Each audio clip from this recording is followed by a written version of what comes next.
Hi, my name is Jeffrey Patrone, and here's the first episode in a potential new series for this channel called Now It's Time for a Quick Album Review.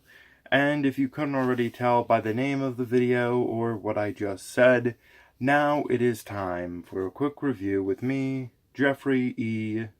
Edward Patrone. And the album that we will be reviewing today for the first episode of this potentially new series is the Stooges' bootleg album, The Electric Circus. Now, this is a live recording from 1971 from, I believe, taken from the box set that came out a few years ago called You Want My Action. It was a 4-disc box set made up of various live recordings that the band did in 1971. The only time where they toured with 2 guitar players, I believe, as far as I can tell. And the lineup included Scott Asheton on drums, Jimmy Recca on bass, James Wilson on guitar, Ron Asheton on guitar, and of course Iggy Pop on vocals.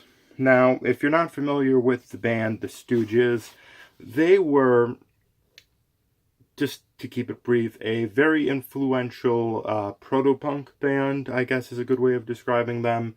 Garage rock, sort of exploring the mundanities of American life on their first album that came out in 1969, the same day as I believe the first day of the Woodstock Festival. The first Stooges album came out, and it was filled with classics like No Fun, I Want to Be Your Dog in 1969. That was followed up the next year with Funhouse, which included classics such as TVI, Funhouse, and 1970. Now, they didn't put out another album until 1973 under the name Iggy and the Stooges, and by that point, Ron Asheton, who had been the guitar player, was playing bass, and their original bass player, I am actually forgetting his name, and I do, David Alexander, maybe it's just Dave Alexander, had died. Actually, no. He would die in 1975, I believe, of cirrhosis of the liver. But he had been fired from the band in 1970 after a disastrous performance at, I think it was the Goose Lake Festival. Could be wrong. But they played a lot of festivals, including a rather infamous performance on television in 1970. Where Iggy Pop jumped into the audience and smeared peanut butter on himself wearing these silver gloves. It is a very interesting clip that is thankfully been preserved, but it's not the best quality. I highly recommend you check it out if you haven't already. There may or may not be a link below, but do what you will with that information. Between the years of 1970 and 1973, they really made attempts to make other music. One such example is in 1972, Iggy Pop and James Wilson, under the behest, I believe, of David Bowie, flew to England and started playing with some session musicians to work some tunes out. That ended up not really going anywhere, but from that, they brought over Ron and Scott Asheton to fill in, to make up a band, and continued kind of doing what the Stooges were doing, but I do consider Iggy and the Stooges as, it is the Stooges, but it's somewhat of a separate underling of what the original Stooges were doing. And they made a whole bunch of recordings of songs that would end up on Raw Power. They did record Raw Power in 1972, but they did a lot of other songs that wouldn't get released on that album, and really found a home on various bootleg single releases over the years through companies like Easy Action, and I'm really blanking on the other ones, but there's a lot of companies that were putting out this material following the Stooges' breakup, specifically in 1977. One example of that is on the heels of the 2 Iggy Pop solo albums that came out that year. You had a release of these recordings from 1975 of Iggy Pop and James Williamson to try and lure a record label into signing them. That didn't go anywhere. I recorded while Iggy Pop was in a mental institution, or maybe, I think it was a mental institution, but it really should have been, I think, drug rehab, but that's not for me to say. But yeah, this album is recordings from 1971, and it is some of the hardest edge material the Stooges ever cut. And I give this background because the background is far more interesting than the actual recordings, insofar as the recording quality is so piss poor it's not even funny. Now, you do have a lot of interesting visuals from this, particularly from the box set. I say box set, it's more like a booklet of CDs. And you have these great visuals of Iggy Pop from this time. He, of course, somewhat famously, I believe, chipped his teeth a few times during these performances and covered himself in silver glitter on at least one occasion. What I personally have always been fascinated by what I personally have always been fascinated with these recordings by, that made no sense. What I have always been interested with this set of recordings is just the guitar riffs that Asheton and Williamson are doing, them playing off of each other with each other, and you get both of their styles of Asheton's really heavy, sort of almost wah-wah, I'm not sure if wah-wah is the best way of describing it, but almost psychedelic kind of style, with Williamson sort of maybe blues-ish is a way of describing it, but just more rambunctious in a sense. And just those two playing with each other against a pretty solid, rhythm section of Scott Asheton and Jimmy Recca. And I think both of they're not unskilled in the best sense of that word, but they're not the most vivacious players. And having Ron Asheton, who is not like the most glamorous guitar player ever, and James Williamson, who also isn't the most glamorous guitar player ever in terms of their just playing and technique, having this sort of rudimentary kind of like rhythm behind it, almost primal sound, the kind of like Scott Asheton almost. He was called Rock Asheton, I believed. There's a lot of like boxing metaphors. I'm trying to do it with both hands while still holding the record, and that was stupid. But the music on this album, you do have a song like I Gotta Write. It is a false start because the band, in some respects, couldn't get it together for these performances. They were kind of sliding down the drain until their eventual complete dissolution in 1974 at the Michigan Palace, I believe it was. But, it is a great kind of intro to a performance. I Gotta Write. You Don't Want My Name, You Want My Action is really a great song that I wish someone would bring, like a good quality band, not a random cover band on YouTube, would bring out again. And the thing with these performances is they're not the strongest material by the Stooges, but it also never really got workshopped a lot. Like, I'm sure the first time you heard a song like No Fun, it probably... Actually, that's pretty much a piss poor example because I think they recorded a lot of that material on the spot. But a lot of the... Here's a better example. A lot of the material on the first Stooges album that they just threw in because they didn't have enough material to fill up a whole record, a lot of that stuff could have been refined. A lot of this stuff could have been refined, specifically in a studio setting. And I've occasionally heard some rumors that maybe some of the stuff on here, like, what's the song, Fresh Rag, or maybe it's Dead Body. I'm really not quite sure what the song was, but one of the songs may have been recorded at some point, but either wasn't recorded completely, but I've heard anecdotes over the years of them recording, I think it was Fresh Rag, under maybe a different title, possibly involving the word cunt, because Iggy Pop liked to change up the song titles throughout this tour, if you could even call it that. Because some of these songs, like Dead Body, is referred to as Over My Dead Body. Fresh Rag is referred to as New York Pussy Smells Like Dog Shit. It's the kind of album that is...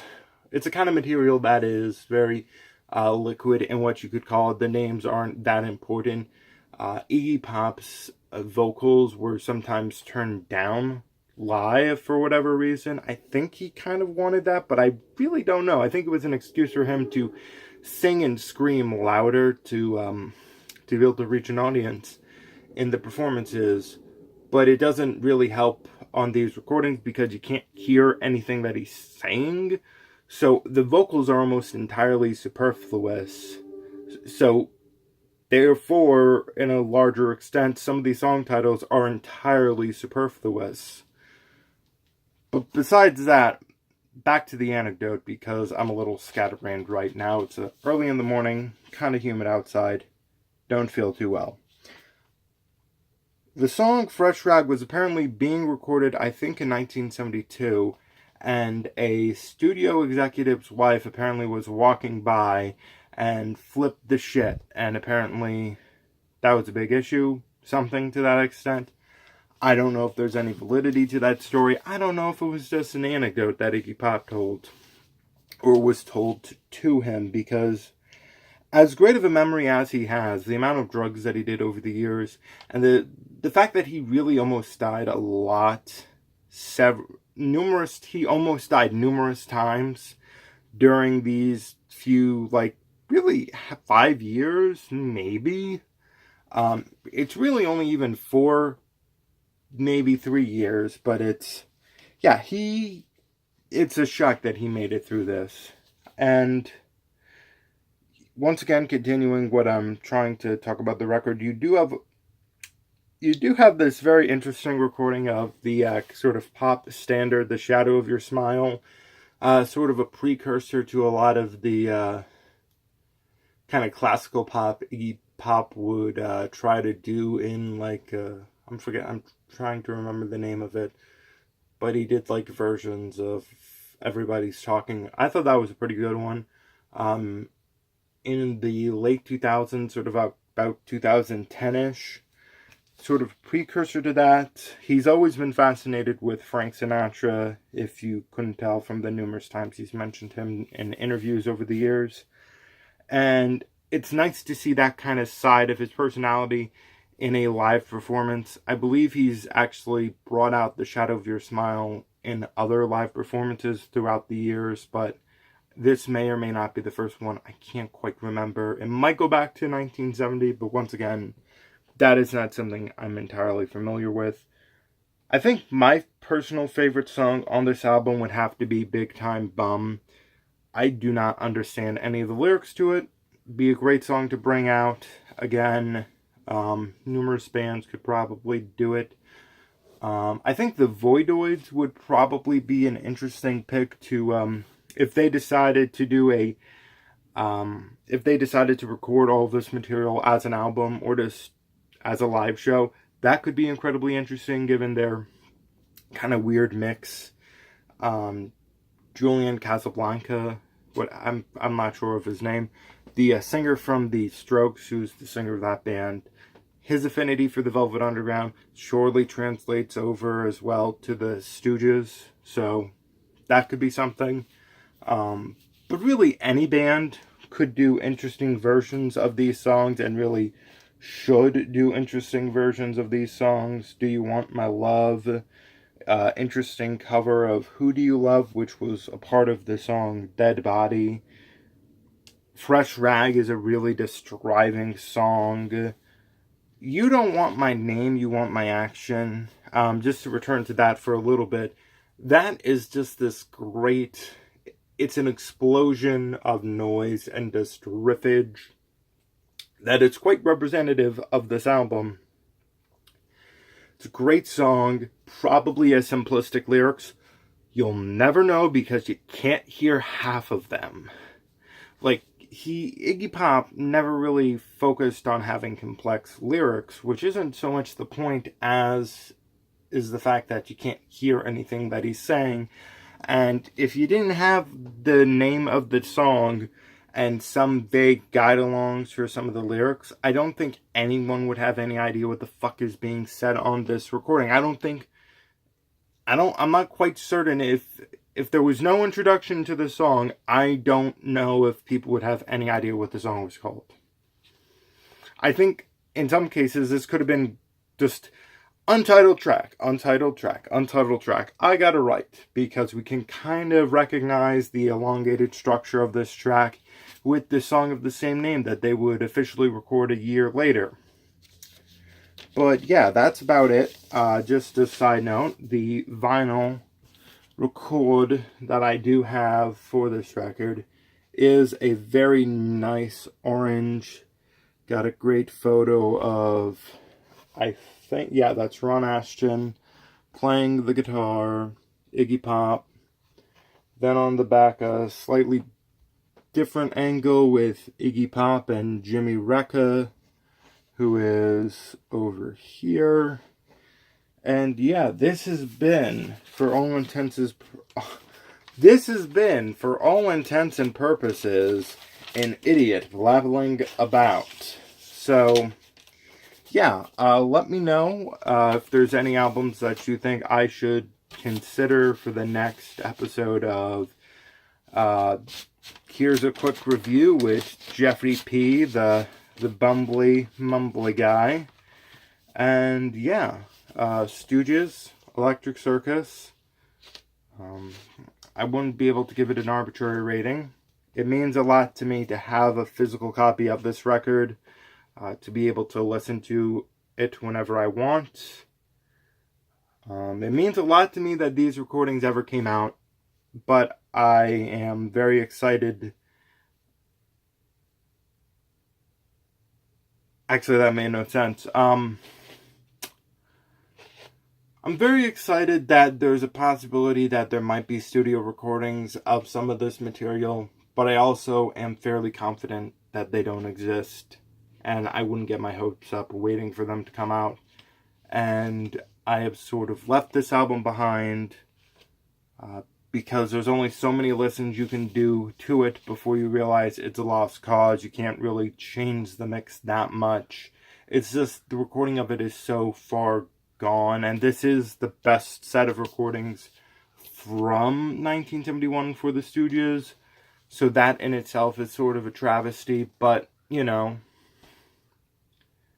if you're a Stooges fan and you're really into the Stooges, at some point you're going to have to listen to this stuff, probably. Either someone's going to play it for you, or you're just going to, the curiosity is going to just drive you to it. So if you just want some background information before you do it, this review may have been helpful. You know, if it was, leave a like, dislike, nasty comment. Send all your hate mail directly to the Committee to Re-elect Mitt Romney at hotmail.org.